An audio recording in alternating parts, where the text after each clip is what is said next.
bulan sebagai taruna bimbingan. Nah, ya. Baik, karena posisinya sekarang sebagai penguji, artinya saya tetap harus menguji peneliti terkait dengan penelitian yang telah dilakukan seperti itu ya.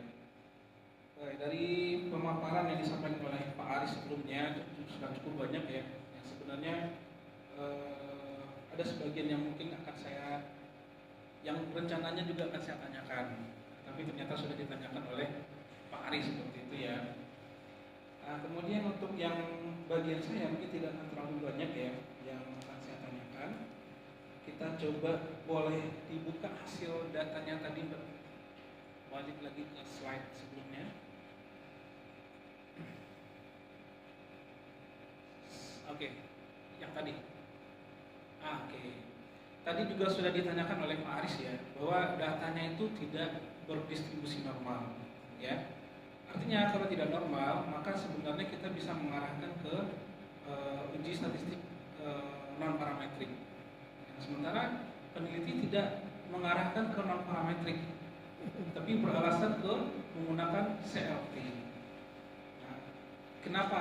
Apa alasannya? Kenapa peneliti masih bertahan di parametrik seperti itu? Apakah ada alasannya secara ilmiah atau justru kita harus ke non parametriknya seperti itu? Karena penelitian saya ini tidak menguji non parametrik, karena tujuan penelitian saya ini adalah menguji pengaruh dan mengetahui besarnya perubahan kepuasan masyarakat akibat perubahan kualitas pelayanan digital.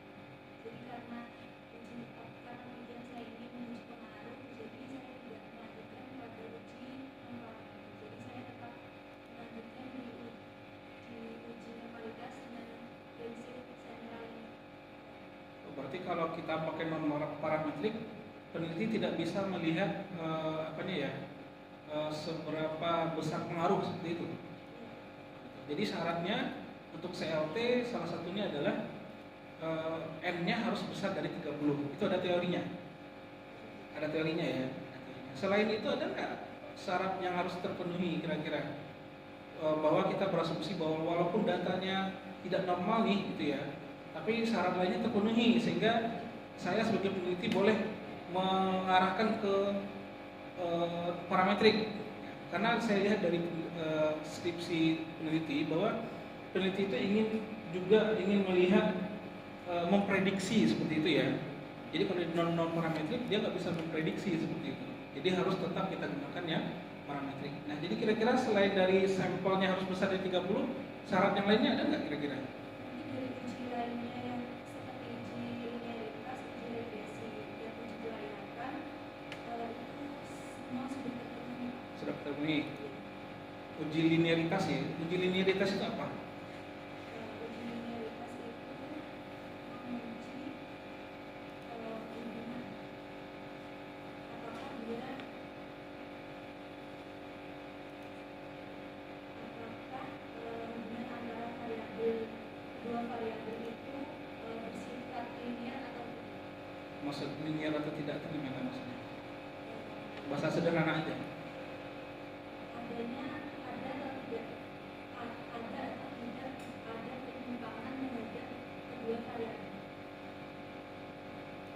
Yang maksud linear ini maksudnya adalah hasil linear ini dia akan menghasilkan sebuah persamaan. Berarti nanti dia akan menghasilkan sebuah estimasi yang tepat seperti itu. Jadi kalau dia semakin linear maka estimasinya akan semakin tepat seperti itu ya. Kemudian ada lagi heteroskedastisitas loh, susah bacanya ya. Nah itu apa itu uji heteroskedastisitas ini? Apa itu? Mana punya tayangan? Yang kedua itu heteroskedastisitas itu apa sih sebenarnya? Gitu. Oh iya. Jadi heteroskedastis itu lebih memprediksi kesalahan model penyebarannya itu merata secara relatif stabil sehingga model regresi itu dapat melanjutkan ke uji selanjutnya. Jadi untuk melihat apakah terjadi varian yang tidak merata. Begitu. Jadi tujuannya untuk menguji heteroskedastisitas dan linearitas ini untuk apa? Selanjutnya, yaitu artinya uji parametrik gitu ya. Oh, berarti uji ini sebagai pertimbangan untuk mengarahkan ke uji parametrik. Benar seperti itu? Kemudian di awal ada hipotesis statistik ya. Ada H0 dan ada H1. Ya, artinya kita akan menguji H0 dan H1 ya. Dari hasil yang telah peneliti dapatkan, kira-kira keputusannya apa? Apakah H0 ditolak atau H0 diterima? Apa? Coba lihat hipotesisnya lagi coba. Yang tadi. H0 ditolak atau diterima? Ditolak. Saya pastikan dulu, H0 ditolak ya. H0 ditolak ya. Ya. Kenapa? Yakin ya? Ya, H0-nya ditolak gitu ya. Kenapa? Ya karena dari hasil pengujian tadi itu ya mengatakan bahwa ya kesimpulannya adalah tidak terdapat. Kalau H0 ditolak berarti kesimpulannya kita ambil dari H1 ya. Apa bunyi H1? Terdapat pengaruh kualitas pelayanan berbasis digital terhadap masyarakat. Nah, itu saran saya nanti coba dicantumkan di bagian pembahasan ya, karena kita akan menguji hipotesis ini gitu. Sementara nggak ada jawaban nih H0-nya ditolak atau diterima nih, nah gitu ya. Nanti mungkin diselipkan di bagian hasilnya nanti. Gitu ya. Nah kemudian yang terakhir nih, ya. Di bagian saran. Nah, di sarannya.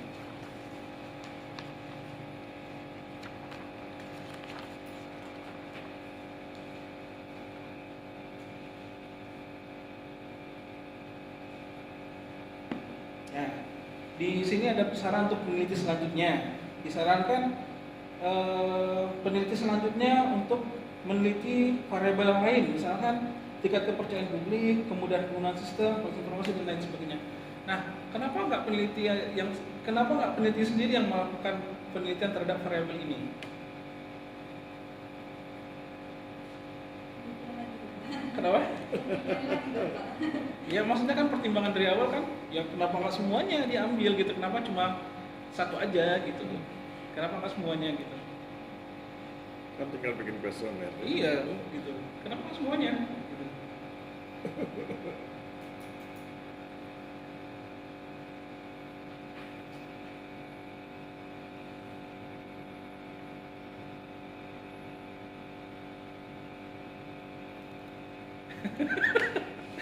Ya, biasanya ini harusnya tuh jawab ya, karena keterbatasan peneliti. Jadi nggak mungkin kalau ditambahkan variabel lain itu harus mempersiapkan instrumen lain juga kan, seperti itu harusnya jawabannya seperti itu ya. Jadi karena ada keterbatasan peneliti, maka disarankan untuk peneliti selanjutnya menggunakan meneliti tentang variabel yang lain juga. Seperti itu. Kan peneliti kan cuma berapa minggu ya Pak ya? Cuma 2 bulan. 2 bulan cuma lama ya? 2 bulan ya. Kita seminggu kalau Oke, mungkin itu saja Pak Aris. Terima kasih banyak. Assalamualaikum warahmatullahi wabarakatuh.